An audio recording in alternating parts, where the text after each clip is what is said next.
All right, welcome back to the Left Lens. We are back to talk to you about something that I think is very important. Today, we'll be talking about free speech against Black lives. There's something strange going on, and I'm again with Margaret, my co-host. It's something very interesting, I think. There's this debate that's been raging. We know Matt Taibbi, a very respectable independent journalist who has done a lot of good work about Russiagate. He came out with a review of Robin DiAngelo's book on white fragility and made some points on some respects, but we know that this whole idea of cancel culture and free speech is very nuanced, especially when we're talking about white supremacy and we're talking about sort of what's going on right now with this movement for Black lives. And also this week, we saw this release of Harper's magazine letter in support of free speech signed by, I think, over 150 individuals, most of whom are within this neoliberal, white, corporate, academic realm. We also had David Frum on the letter, who is, of course, a former Bush speechwriter. We had Barry Weiss, who's the editor of the op-ed section of the New York Times and has embarrassed herself on the Russiagate question on Joe Rogan's show, no less. So we know that a lot of these folks don't really care about free speech when it is in relation to Russiagate, Julian Assange, the repression of left media such as ourselves through Google and Facebook and the social media calling us fake news. So it's curious that now that there is this movement talking about racism and policing and sort of the settler colonial aspect and character of this society, that suddenly free speech is this huge issue on the left, and that there's this cancel culture happening. And look, we know that people like Robin DiAngelo are corporate consultants. They are diversity consultants. We know that there is this trend. Black Agenda Report has talked about it. The Black Lives Matter Network getting all these donations, $100 million plus from the Ford Foundation and various organizations like that. We know what they're all about, and we talk about it all the time. Yes. However, to use them as almost this foil to voice your resentment about this movement seems to be just so convenient in a time where the state, first of all, is doing its very real work, as you talk about in your article, as John Mubaraka talked about in his article. They're doing the very real work of repressing this movement, diverting it to acceptable means of protest. And it seems like focusing on cancel culture, first of all, is not really the thing. And cancel culture itself as a phenomenon, I think, can be debated as to whether it exists and whether we should care about people like Tom Cotton and others who ultimately have to face consequences when they promote racist demagogy over the corporate media and et cetera, et cetera. We could go on and on. But, I wanted to open up this conversation because I think a lot of people are thinking about this, and a lot of people on the left are actually on the side of, well, we need to have free speech. We need to have open debate. We need to have dialogue. We can't just be canceling everybody. But there's something more insidious happening, I think, here. There's some speech that they're okay with having canceled, and they never speak up for those people. It just seems very convenient that right now, when there is a movement that's in development and that there is a struggle happening within it and also outside of it, trying to basically kill it, that suddenly, because certain people are losing their jobs, television programs are being canceled, the New York Times and all these corporate institutions are trying to clean house because they're worried about what people are going to think of them if they do support open racism, et cetera, that now we're talking about these corporate consultants. Now we're talking about as if this individual notion of racism, that we can change our behavior, is the thing. And I think that it's a problem that these folks who are so against that don't talk about the sort of revolutionary aspects of this struggle, the history, the context. I think that's what's missing, and it comes off as resentment when it's coming from mainly white academic forces within both independent and now we're seeing with Harper's letter within the establishment itself. Yeah, I have concluded that the issue for many of these people is that Black people are asserting their rights as Black people. Black people are the litmus test, I believe. And a lot of people who seem to have good politics, whose work I respected, are now showing themselves. It's actually a good thing. It's a silver lining, I guess you could call it. We know who is threatened by the assertion of Black power, by even the discussion of Black people asserting ourselves as Black people. So this movement began with the murder of a man by the police, by George Floyd's killing on video. These things boil up when the media, frankly, allows us to find out about them.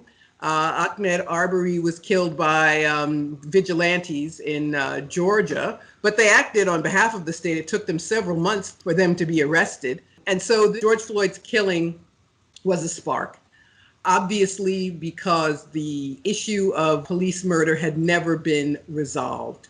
That this movement sprang up a few years ago, 2014, 2015, the organization Black Lives Matter came into being. The term Black Lives Matter became a rallying cry that is not necessarily connected with the group, which creates some confusion.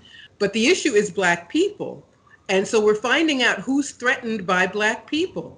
So we are seeing this book, White Fragility. I had not planned to read it. I sort of now Me either. I sort of feel like I have to. I hate to spend my precious time reading something I don't want to read, just to find out what's valid about the criticisms. But I get the feeling that for a lot of people, the issue is that racism is front and center. Anti-Black racism is front and center. So we are seeing these people who I have amplified in the past and defended them when I felt they needed to be. But now we see these same people who suddenly have issues, and they make Black Lives Matter, the organization, an issue. And the fact that, as you just said, they've gotten millions of dollars from the Ford Foundation and from generally liberal-ish people and organizations. And we've raised that issue, as you said, in Black Agenda Report many times. We were among the first. We, I believe, played a role in keeping them from even allying themselves more closely with the Democratic Party than they already were. I get that there should be a critique, but to make them the issue and not the fact that police in this country kill 1,000 people every year, through an average of 3 people every day. One of those persons will be Black. That's the issue. That's what started this. And the anxiety about so many other things, about COVID-19, about the terrible damage to the economy, the 30 million newly unemployed people, the fact that Bernie Sanders folded his tent and just gave up and gave in. There were millions of people who were, politically speaking, all dressed up with no place to go, who had so many issues of inequality, the minimum wage not going up for years. And COVID, let's talk about this. We have this system, quote unquote, that is profit driven. And so it deprives people of care, and people died of COVID because of this system. Even after Obamacare, there are millions of people who don't have insurance, or Obamacare gave them the right to buy insurance, which is too expensive and doesn't even cover them when they need it. So all of these issues come into play. And instead of focusing on what people are angry about, instead of focusing on the racism that COVID kills Black people more than anybody else, instead of focusing on the fact that the countries with the lowest death rates from COVID-19 are either fully socialists or have very robust, very well-funded public health systems. Yes, and the United States, this advanced country, didn't even have a test that people had access to, was afraid of running out of masks. Dr. Fauci admitted he wanted to tell people to wear masks months ago, but in February. Out of them. So these are the things that people ought to be talking about, and not about who gives Black Lives Matter money. But in deciding to amplify that, instead of the conditions which have caused this new movement, they are showing themselves. They either don't want change, or they want a little bit of change, or they just want the right Democrat in office, but otherwise they are not interested in Mm-hmm. the needs of the people, and they especially do not want to hear from Black people. They want us to be silent. I That's exactly. concluded, that's my conclusion based upon what I've been seeing lately.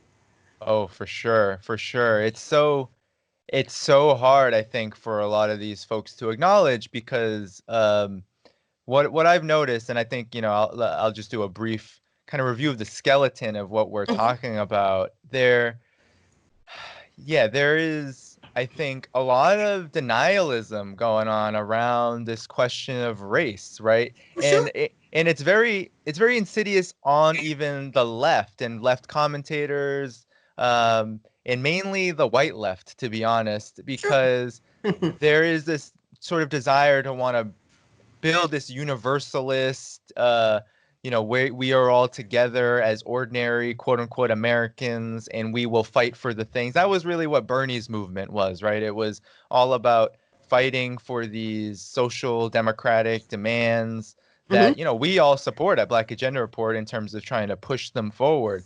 But again, one of the central weaknesses of that movement, as well as just I think the broader dynamic among the left, is that if you're going to deny the significance of racism, and not just the significance of it, but the centrality of white supremacy in this entire system that we call the United States empire, if we are denying that and then promoting people like Candace Owens, right? These total hacks who are just trying to exploit a crisis of legitimacy within the US state in order to move Black people in a different reactionary direction than just the Democratic Party graveyard, where much of Black politics has been settling in these days.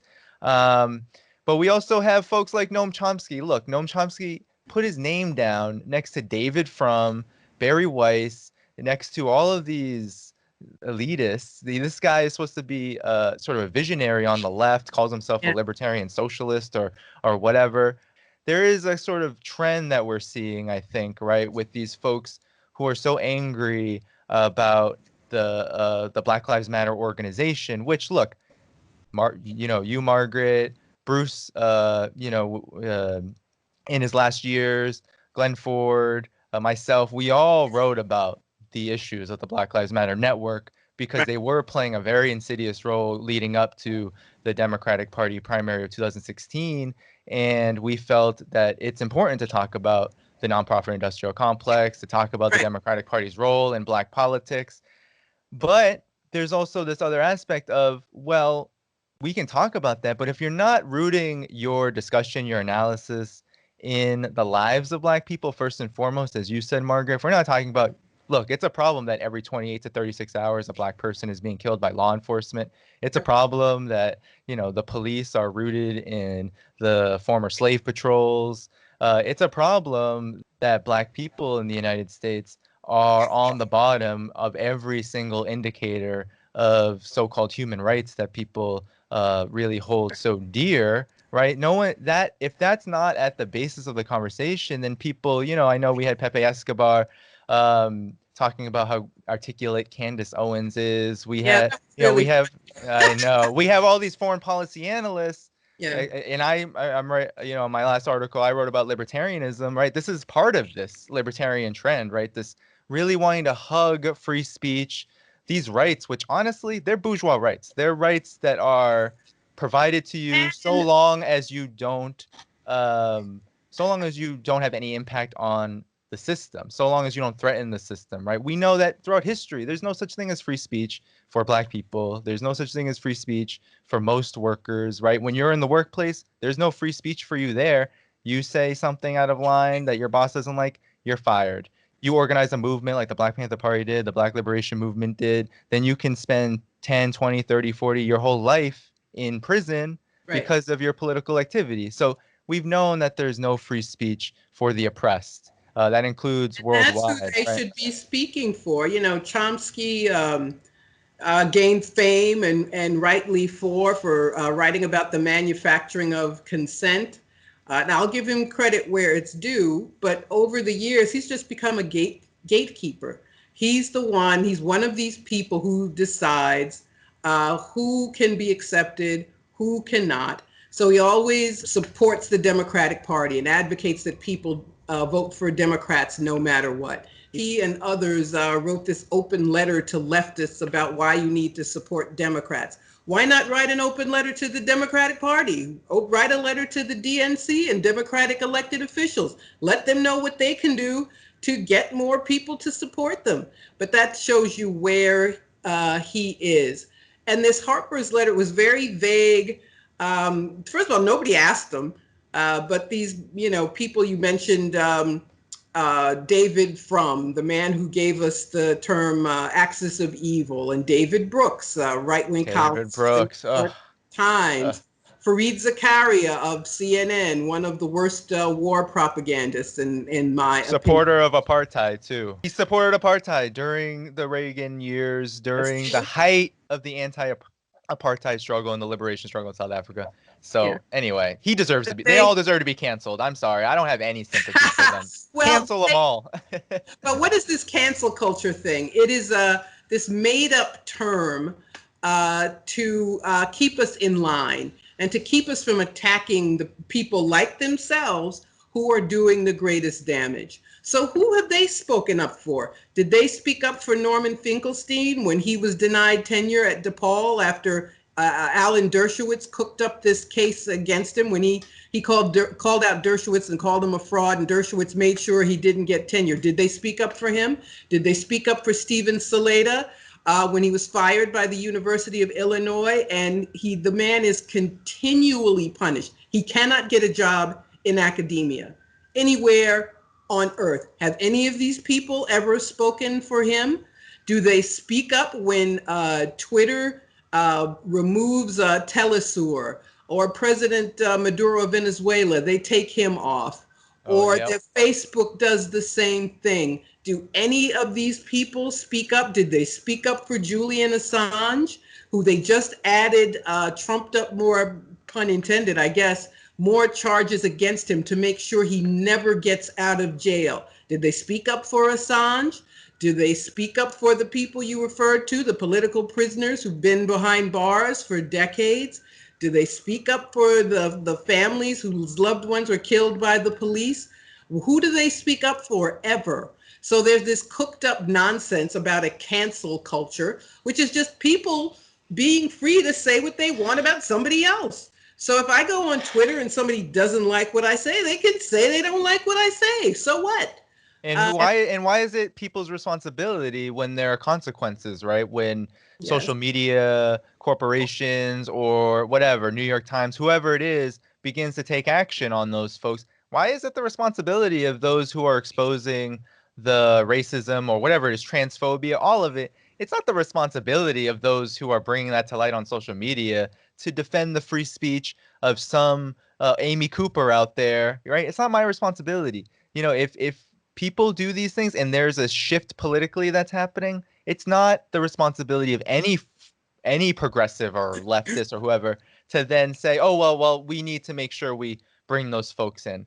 No, Sure. I think there's this weird conflation too, Margaret, about how we need to talk to ordinary quote unquote Americans. We need to be able to bring in people into our movement who don't necessarily understand or agree or are with us yet. And I think that there's a difference between the on-the-ground organizing work that we do and the political work that we do in terms of education on social media or whatever. I think there's a difference between those things that's never acknowledged either, right? It's like the social media and whatever we say has the potential to cancel out folks. I think that's a very simplistic way of looking at this. And we've been in the struggle. You do a lot of organizing work. There's just a difference, and we know that who are in it. But all these folks who are talking about this, they're not involved in the movement. They're pundits. They're people who are pontificating, and They their can play central role. Yeah.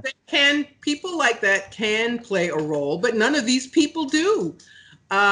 What have they said about the lies told by the corporate media?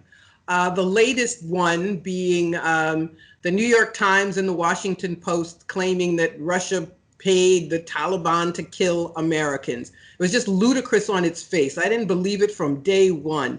The Taliban have been fighting the U.S. since 2001. They don't need anybody to give them money. And the number of Americans killed in Afghanistan is actually going down. The story is a lie. And if these people want to be useful, they need to have an open letter about anonymous intelligence sources telling us something that is easily provable. They need to have an open letter to the New York Times, who went with this half-baked story and then said, well, Washington Post confirms our story. The Washington Post, owned by the world's richest man, which has contracts with the CIA. So what? Have they said anything about how this is one more effort to try to extend the life of Russiagate, which has been proven false? There's no collusion, and that's who gets canceled. Anybody who wants to bring a different narrative to light. So there are people who are experts who could call into question the whole Russiagate narrative. Did they ever get on the op-ed page of the New York Times or the Washington Post? No, of course not. There are people who could have defended Julian Assange. Do they get an op-ed? No, they don't. But these people all sat down with this stupid letter to lecture us about some canceling and people can't speak out. There are people who are not heard, who are Black Agenda Report. We ended up on that prop or not list, that Washington Post list, claiming to be under the influence of Vladimir Putin or whatever nonsense it was. And we're just independent and we do real work. And that's how you end up being canceled. They don't talk about how these platforms are so racist. So if a Black person on Facebook says something that white people don't like, they're off. They don't talk about that. They don't talk about how the left is the target of this censorship. And a lot of these people have been, under the guise of fighting Trump, under the guise of fighting Russian influence or something, are actually asking for Facebook, which admits it takes its advice on foreign policy from the Atlantic Council. Who's the Atlantic Council? It's NATO. So Facebook helps decide who should and shouldn't be heard based on the politics of that person or of that organization. An outlet you and I have both written for, American Herald Tribune, they took them off Twitter. There's a campaign to get them back on, and thank goodness they are. But I haven't heard any of these people say anything substantive about how the corporate media silences, how they make political decisions. If they decide that Russiagate a lie and they decide to continue it, they don't say anything. Did any of the people who signed this letter say that this Afghanistan story was an absolute crock? No, Colin Powell did. And it was very frustrating. I'm like, I refuse to quote Colin Powell, but he was like, no, this story is nonsense. So these people need to stop. They all need to just sit down and they need to defend everybody. And this whole censorship thing, my point of view is let everybody talk. Let everybody talk. I don't care if Alex Jones has a platform. Let him talk. I don't care. But don't take American Herald Tribune off. Don't take Electronic Intifada off. Don't take Telesur off. Don't let Facebook listen to the Israeli government and remove Palestinian sites and journalists and individuals. So let everybody talk. That's my answer to them. And when people are really attacked by the state, everybody who signed that letter needs to speak up for them. And they need to speak up for the academics who are trashed, who get fired, who can't get hired again. That is what they need to do. They need to argue for the corporate media to report everything and not to censor anything that doesn't go along with the neoliberal and imperialist narrative. It's very frustrating to me that the only way to know what's going on in the world, you have to have the inclination, the time, know where to look, and then you find out that there are whistleblowers who said that the OPCW, the Organization for the Prevention of Chemical Weapons, I think I got that right, that there were inspectors who said there was no chemical attack in Syria in 2018. And this is something the New York Times has never reported, not once. This was a cause for war. This could have been something that started a worldwide war, and the media here buried the story. America's allies, the white helmets and the jihadists in Syria, kidnapped people, murdered them, set up their bodies to make it look like Assad had gassed his own people again. And unless you know where to look, you have no idea that that happened. So all these people, if they want to sign an open letter, let them start there. Let them talk about the fact that it is U.S. foreign policy to starve people in Venezuela, in Iran, that the U.S. is stealing Syria's oil and burning wheat fields and killing people. And that is something the Trump administration says. New York Times doesn't say anything. Washington Post doesn't say anything. Democratic Party doesn't say anything. These people could say something. Exactly. Yeah. They're the ones who have a platform. They're the ones who they get a blue check Twitter, and they get to write books and give speeches, and they're on the Sunday morning talk shows and so on and so forth. But they never say any of the things that we've been talking about. No, they do not. They do not. Where I'll just offer some concluding remarks because everything you said is so important.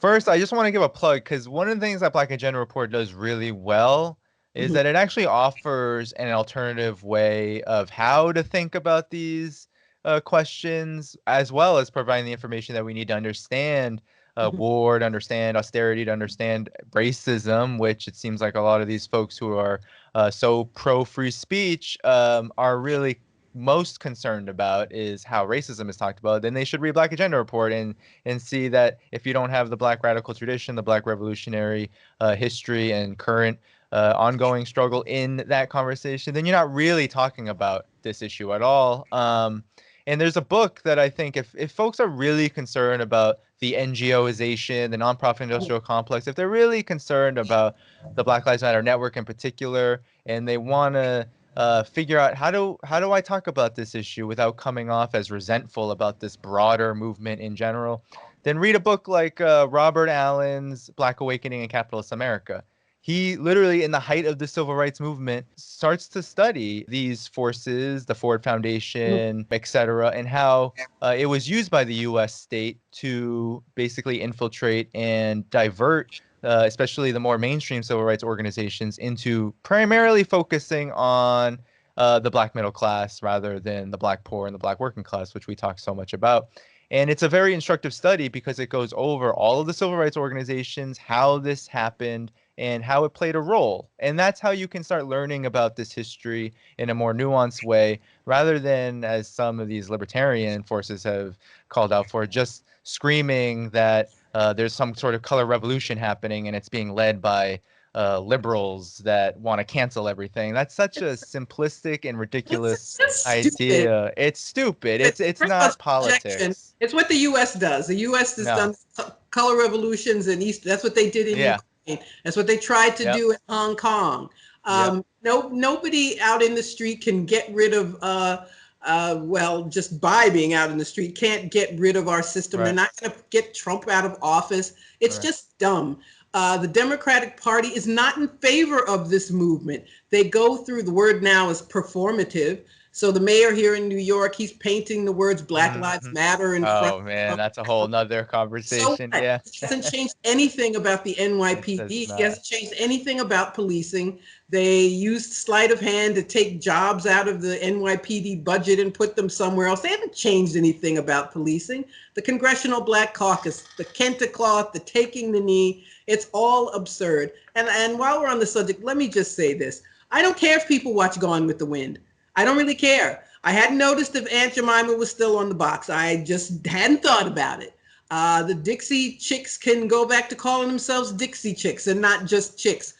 Nobody cares. These are not the issues. They just are not. It's a way for one of the problems, one of the things we have to watch out for is corporate America and government to engage in PR, to try to get good public relations with things that are not substantive and that no one's talking about, no one's thinking about, and then they get to pat themselves on the back. So Washington's NFL team does need to change its name, but they can't pat themselves on the back either because it took them decades to to um, to do it. And so we also have to watch out for that. So we have to watch out for people who are pleased with basically with nothing, Yeah. and pretend as though they have accomplished some great goal by some group I'd never heard of. They were called Lady Antebellum, and they changed their name to Lady A. But there's a black singer who calls herself Lady A, and now they're trying to sue her and take her name. It's just stupid. Yeah. It is the end result of performance and Yeah. dishonesty. And Yeah. people, and I have told several people I had to just not have any communication with them anymore who are trying to elevate Candace Owens. Well, you're just a racist. So you just use a black person who promotes the worst racist tropes and say, well, see, I like this racist black person. Yeah. So it's all connected. Yeah. If you can't fight the inequality, if you can't fight capitalism, if you can't fight imperialism, if you can't speak up against anti-black racism, then just shut up or talk Hmm. about something else. Yeah, yeah, no, exactly. Exactly. Well, we're gonna close. I'll just say in a minute that there, I think, and my next piece is gonna be about the Great American Firewall, which, in China is always lambasted for its great firewall on, Facebook and Google is not allowed in China. But as we have discussed in this segment today, there is a great American firewall, which is honestly much more repressive and insidious than anything China could do, where you have, first of all, just total and outright repression of people like Julian Assange who dare to just report on the truth that's leaked to him and that's given to him through establishment channels. You have actual political prisoners in the United States who are rotting in prison, like Mumia Abu-Jamal, Leonard Peltier, and the like. There's dozens of them. You have the corporate media systematically crushing free speech, which Taibbi does a great job in outlining, but you have the corporate media systematically excluding all voices that challenge anything outside of the two-party consensus Right. of austerity and war. And you have the most uh, militarist, the largest surveillance apparatus in human history in the United States that is collaborating with these social media corporations as well as the corporate media and as well as corporations like Google. Hence why maybe China wouldn't want a CIA infested company like Google inside of their country, right? You Oh, have this very real phenomenon that's affecting us as the left, as Black Agenda Report, as various folks who are trying to get the truth out. And that all of that is just excluded from this conversation, which makes me believe this is more about American exceptionalism. It's more about this internecine struggle within the elite, where there are folks who really want this open dialogue and debate because they think that people who don't agree with the Black Lives Matter movement or the movement against Black Lives, the movement against racist policing, that they're going to be suppressed, right? It's kind of this like white insecurity, right? I don't even want to call it fragility, to use Robin DiAngelo's word, but that's a real thing. We have to acknowledge racism. We have to understand that it is very much part of the lexicon of everything that the United States is about. And then you have on the other side, you do have these liberal forces, these so-called corporate America connected liberal forces who are very much about pushing the symbolic, about pushing just statues, just painting Black Lives Matter on the concrete, just ensuring that certain things aren't said, right? That is a real problem. But if the only people who are going to speak out about it really don't have an interest in the Black liberation movement, the Black radical tradition, the revolutionary struggle worldwide against imperialism in general, if these things aren't part of the conversation, then effectively what we have is just a vulnerability that is exposed. This idea that the white left and even a lot of these pundits that we have so much respect for, they have ultimately seemed to be co-signing themselves to just being opposed to authoritarian notions and debates about racism. well, that's why Anything like that is just, to me, garbage. And I'll let you have the last word, Sure. Margaret. That's why we need, and I'll mention the Black Alliance for Peace. That's why we need a Black-led movement. We have to have that because then we can tell our own story. We can be the leaders we need to be. And actually to help people. And I'm not saying that just to put people down, but there are people who are well-meaning, but they still don't get it quite. So we have to have a Black-led movement. We've got to have Black Agenda Report. We've got to have Black Alliance for Peace. We have to have the organizations that we all work with that assert Black self-determination so that we're not at the mercy of people who just aren't, for a variety of reasons, who are not trustworthy. Yep, you say it best, Margaret. Well, that's all we have today. We'll be back though. Don't you worry. Like, subscribe, share this video, and we will catch you again very soon. All right, thank you.